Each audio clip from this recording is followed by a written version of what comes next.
अस्सलाम वालेकुम। आज हम स्टार्ट करेंगे एमएस वर्ड को और इंट्रोडक्शन तो हम देख चुके हैं। आज हम देखेंगे इंटरफेस। तो वर्ड इंशाल्लाह आपने इंस्टॉल कर लिया होगा। एमएस वर्ड पर हमने क्लिक किया और उसको रन किया। अब रन करने के बाद जो है यहाँ पे कुछ हमारे पास इंटरफेस आ रहा है। इंटरफेस के अंदर सबसे पहले यहाँ पे हमारे पास लेफ्ट साइड पे रिसेंट फाइल्स, यानी अगर आपने इससे पहले कोई फाइल रन करी है, कोई जिस पे फाइल पे काम किया है, तो वो फाइल यहाँ पे लेफ्ट साइड पे शो हो रही होगी। अगर आपने कोई फाइल ओपन करनी है तो आप यहाँ पे क्लिक करके ओपन कर सकते हो अपने कंप्यूटर से। और यहाँ पे कुछ बने बनाए डॉक्यूमेंट्स दिए हुए हैं जिनको हम बना सकते हैं अपने हिसाब से, जो भी हमने उसमें चेंजिंग करनी हो। ये बने बनाए दिए हुए हैं, हमें जिस तरह की हमें रिक्वायरमेंट होगी हम उसमें चेंजिंग करके वो अपना डॉक्यूमेंट हम खुद से क्रिएट कर सकते हैं। तो अभी हमने लर्निंग करनी है, सीखना है, तो हम यहाँ से ब्लैंक डॉक्यूमेंट लेंगे ताकि हम बिल्कुल ही स्टार्ट से इसको स्टार्ट करें। तो जैसे हम यहाँ पे क्लिक करते हैं तो यहाँ पे हमारे पास कुछ और चीज़ आ जाती हैं, यानी इंटरफेस इसका चेंज हो जाता है। अब इस इंटरफेस की बात कर लेते हैं। सबसे पहले हमारे पास जो टॉप पे ये जो बार आ रही है उसको हम बोलते हैं quick access tool bar. Quick access tool bar इसे हम इसलिए बोलते हैं क्योंकि इसके ऊपर सिंगल क्लिक से यानी डायरेक्टली हम उस ऑप्शन पर पहुँच जाते हैं। अगर हमें डायरेक्ट इस पॉइंट पर पहुँचना हो तो हम फाइल में जाएंगे, यहाँ पे क्लिक हुआ होगा, फिर हम यहाँ पे आके क्लिक करेंगे तो फिर ये ऑप्शन हम एक्सेस कर सकते हैं। तो डायरेक्टली एक्सेस करने के लिए ये कोई एक्सेस टूल बार दिया हुआ है। यहाँ पे क्लिक करोगे तो कुछ और भी ऑप्शन यूज़ कर सकते हो, बाकी इनको देखोगे तो और चीज़ आपके यहाँ पे ऐड हो जाएंगी। आगे बढ़ते हैं। ये हमारे पास टाइटल बार है जिसमें मुझे बता रहा है कि मेरे डॉक्यूमेंट का नाम क्या है, ठीक है, सॉफ्टवेयर कौन सा आपने रन किया हुआ है और वो एक्टिव है या एक्टिव नहीं है, तो ये यहाँ पे इसके बारे में भी लिखा हुआ है। फिर उसके बाद यहाँ पे हम राइट साइड पे जाते हैं तो ये हमारे पास है विंडो कंट्रोल, जिससे मैं इस विंडो को कंट्रोल कर सकता हूँ। आप कोई भी आप ओपन करते हो सॉफ्टवेयर तो उसकी विंडो आती है, जैसे ये भी विंडो है और ये भी विंडो ही है। तो उस विंडो को कंट्रोल करने के लिए उसको कुछ कंट्रोल दिए होते हैं, जैसे कि minimise, maximise, minimum, maximum, close, ठीक है। ये तो सॉफ्टवेयर के टूल्स दिए हुए, ये सॉफ्टवेयर के कंट्रोल दिए हुए कि आप यहाँ से हेल्प ले सकते हो, यहाँ से आप जो है इस रिबन को अलग अलग तरह से देख सकते हो। आगे बढ़ते तो यहाँ पे हमारे पास है मेन्यू बार। मेन्यूज़ के अंदर जो है वो हर मेन्यू के अंदर यहाँ पे डिफरेंट ऑप्शन दिए हुए हैं, डिफरेंट टूल दिए हुए हैं अपने काम को बनाने के लिए। अब इस जितने भी मेन्यू हैं, इस मेन्यू के अंदर जैसे होम मेन्यू है तो इसके अंदर कुछ ग्रुप बनाए हुए हैं, जैसे कि क्लिपबोर्ड है, फॉन्ट है, पैराग्राफ है, स्टाइल है, एडिटिंग है। ये ग्रुप बनाए हुए हैं। इन ग्रुप के अंदर इनके लिए कुछ टूल्स बनाए हुए हैं, जैसे कि फॉन्ट है तो फॉन्ट के कुछ टूल्स बनाए हुए हैं कि जो आपके फॉन्ट के ऊपर काम करेंगे। पैराग्राफ का ग्रुप बना हुआ है तो पैराग्राफ के ग्रुप के अंदर यहाँ पे टूल दिए हुए हैं जो पैराग्राफ के ऊपर वर्किंग जो होती है उस तरह के ऊपर वो काम करेंगे। अब ये क्या काम करते हैं क्या काम नहीं करते वो तो हम आगे डिस्कस करेंगे। तो ये ग्रुप है, इस ग्रुप के अंदर हमारे टूल दिए हुए हैं और इस पूरी बार को हम बोलते हैं रिबन बार या फिर प्रॉपर्टी बार। ये मेन्यू है और ये उस मेन्यू की रिबन बार है या उस मेन्यू की प्रॉपर्टी बार है, आप ये भी कह सकते हो। उसके बाद यहाँ पे एक बार और होती है जो रोलर है, जो हमें यहाँ से ऑन हुआ होता है, ऑफ कर दिया होगा, पढ़ाता हूँ जाहिर सी बात है, तो ये टर्न ऑफ कर दिया था मैंने, रोलर टिक हटा दिया था। तो रोलर का काम क्या होता है, काम हमारे पेज पे एक तरतीब से हो, ठीक है, ताकि जब वो काम प्रिंट हो तो उसमें कोई मिस्टेक ना हो। ऐसा ना हो कि प्रिंट आउट जब मैं करूँ तो उसमें काम ही वो ना आ रहा हो। तो मार्जिन का जो रोलर है इसका काम है स्पेसिंग को मेंटेन करना, ताकि पेज के उस हिस्से में काम हो कि जब हम प्रिंट करें तो वो काम एक्यूरेट उसी तरह से मुझे दिखाई दे। तो रोलर का काम है काम को एक तरतीब से एक हिसाब से करना। ये हॉरिजॉन्टल भी है और ये वर्टिकल भी है, लेफ्ट साइड के ऊपर देख सकते हो।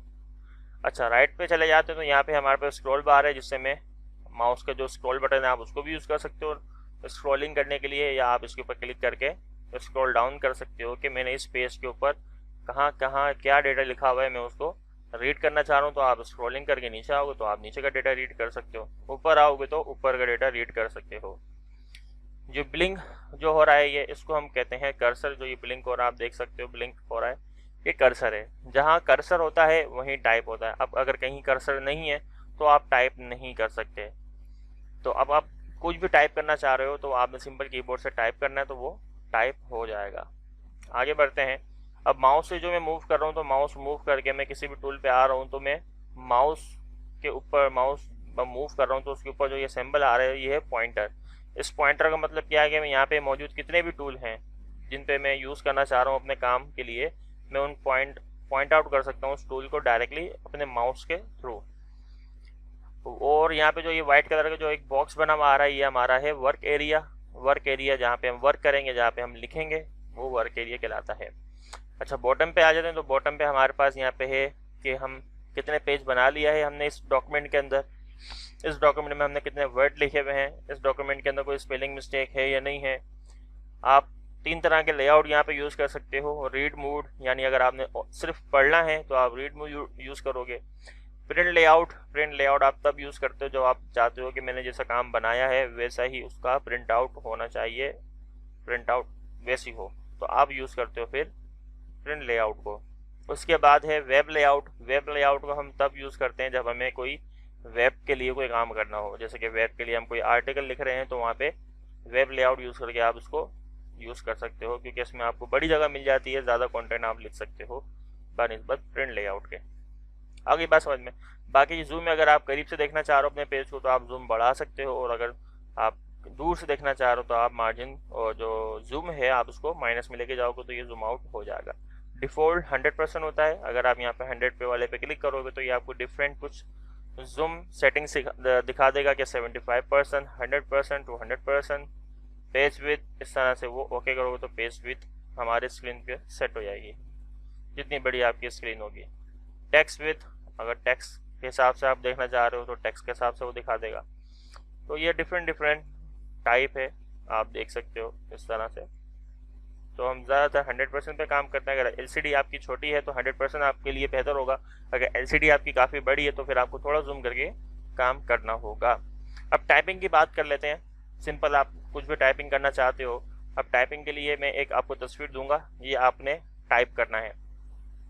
अब ये जो टाइप हुआ हुआ है, अब इसके अंदर आपने देखा होगा कुछ डिफरेंट स्टाइलिंग भी लगी हुई है, कुछ डिफरेंट काम भी हुआ हुआ है इसके अंदर, अलग अलग। किसी के नीचे लाइन आ रही है, कोई डार्क नज़र आ रहा है, कहीं सिंबल लगे हुए हैं, कहीं छोटा सा ऊपर हुआ हुआ है टेक्स्ट। तो ये कैसे होगा काम, ये मैं बताऊंगा। इसको कहते हैं फॉर्मेटिंग। फॉर्मेटिंग जो है मैं बताऊंगा, लेकिन आपने क्या करना होगा, पहले करना होगा टाइप। तो ये काम आपने यहाँ से लेके, अब आपको देखो काम स्टार्ट हो रहा है। अब आप ये अंदाज़ा लगा लो, अब आप डबल क्लास लेना चाह रहे थे तो डबल क्लास के अंदर क्या होगा, फिर ये आपको डबल काम करना होगा। यानी अगर आप डबल पढ़ोगे तो एक दिन में आप 2 लेसन पढ़ोगे। 2 लेसन का मतलब है कि डबल आपने टाइपिंग स्पीड अपनी करनी होगी।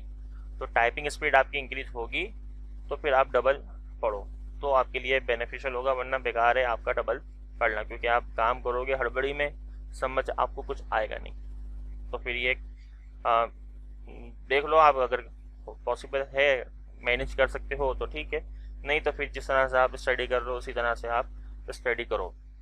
अब यहाँ पे टाइप करना, तो टाइप सिंपल आप इस तरह से करोगे। आप सिंपल यहाँ पे अगर कोई लेटर कैपिटल में लिखना है तो आप शिफ्ट बटन दबा के कैपिटल में लिखोगे, ठीक है। और अगर आपने न्यू लाइन में जाना है तो मैं यहाँ देखूँ जैसे फॉन्ट स्टाइल। अब यहाँ पे कुछ सिंबल भी हैं, थोड़ा जूम करोगे तो सिंबल आपको दिख रहा है, ये डॉट बने हुए हैं।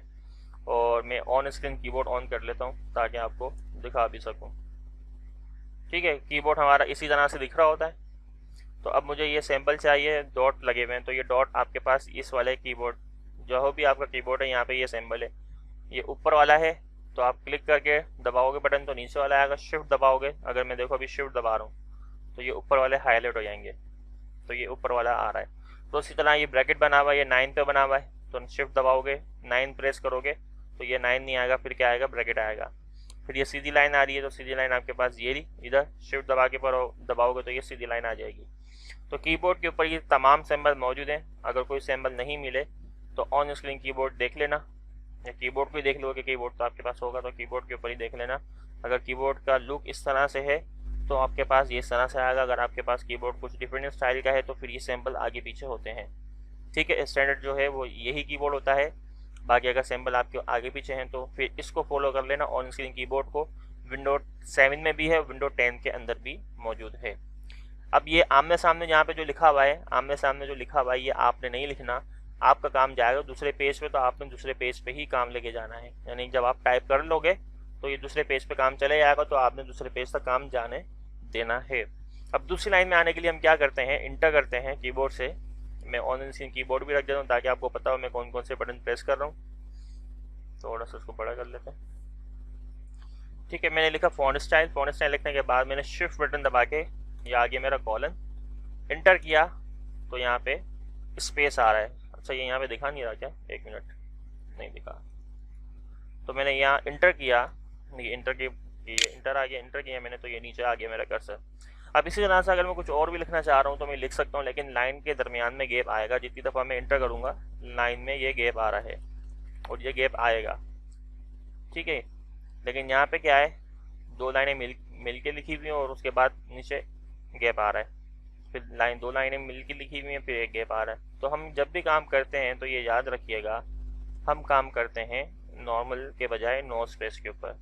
नो स्पेस का मतलब ये है कि लाइन में गैप नहीं आना चाहिए। जब हम इंटर करें तो लाइन में गैप नहीं आए, और अगर नॉर्मल पे करोगे तो जब हम लिखेंगे तो लाइन में गैप आएगा जब हम इंटर करेंगे, और नो स्पेस पे जब हम इंटर करेंगे तो स्पेस नहीं आएगा, ठीक है। और अगर हमें स्पेस देना हो तो हम इंटर करेंगे, फिर अगेन एक मरतबा और इंटर करेंगे, तो ये हमारे पास इस तरह से गैप आ जाएगा आराम से। आगे बात समझ में क्लियर है? ओके, ठीक है। तो सिंबल के भी समझ में आ गया। सिंबल का आप यहाँ से देख लोगे कीबोर्ड के ऊपर कि कौन सा सिंबल कहाँ पर है। नीचे वाला जो सिंबल होता है वो डायरेक्ट बटन दबाने से आता है। अगर उस बटन पे दो सिंबल हैं, ऊपर वाला जो है वो शिफ्ट प्रेस करने से आएगा। आगे यहाँ तक बात समझ में। अब आपने ये पूरा कंप्लीट आपने टाइप करना है, ठीक है। जो लेटर कैपिटल है उसको कैपिटल कर दो, अगर नहीं कैपिटल लिख सकते तो स्मॉल लिख दो।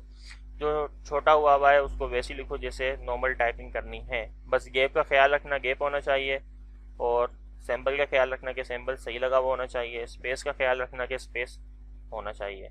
बाकी जब आप ये टाइपिंग कर लोगे कंप्लीट, तो फिर जब मुझे ये फाइल सेंड कर दोगे, फिर मैं आपको बताऊंगा उसके ऊपर फॉर्मेटिंग किस तरह से करते हैं। एक और चीज़ है कि हम इस फाइल को सेव कैसे करेंगे।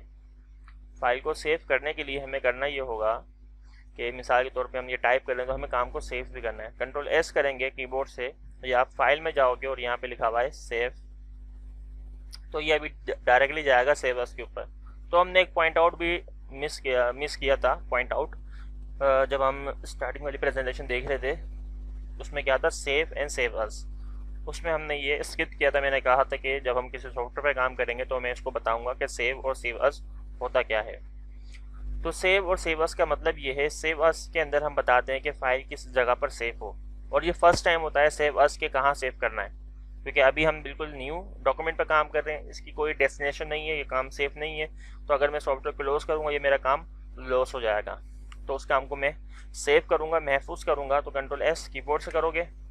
अब क्या हुआ, कंट्रोल एस, जबकि ये है कंट्रोल एस सेव, ये सेव एस पे इसलिए आया क्योंकि अभी तक इसको नहीं पता कि ये फाइल किस जगह रखनी है।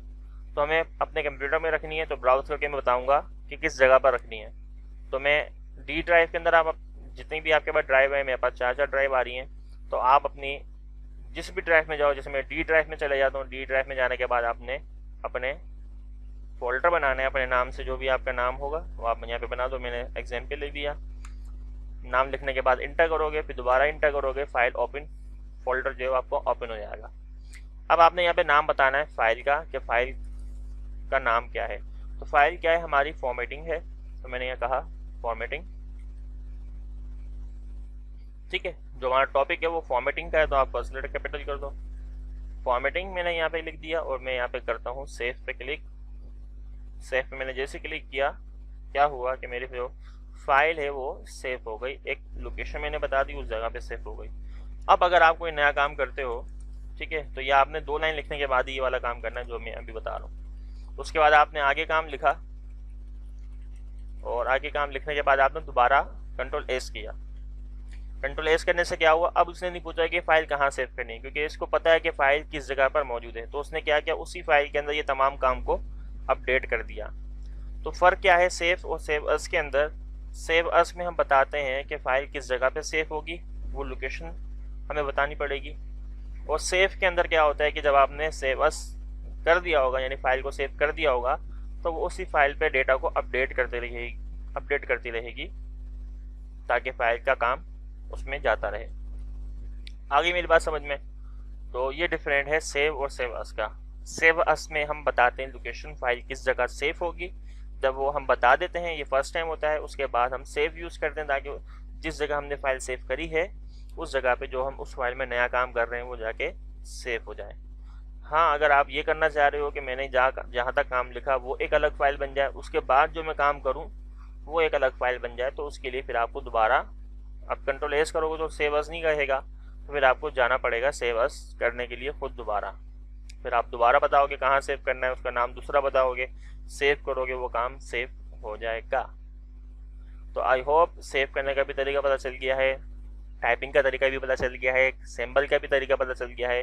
अब आपने ये काम करना है टाइपिंग का कंप्लीट, देन मुझे फाइल आप सेंड करोगे, फिर मैं आपको बताऊंगा फॉर्मेटिंग किस तरह से करते हैं। मिलते हैं नेक्स्ट वीडियो में, अपना ख्याल रखिएगा। अल्लाह हाफिज़।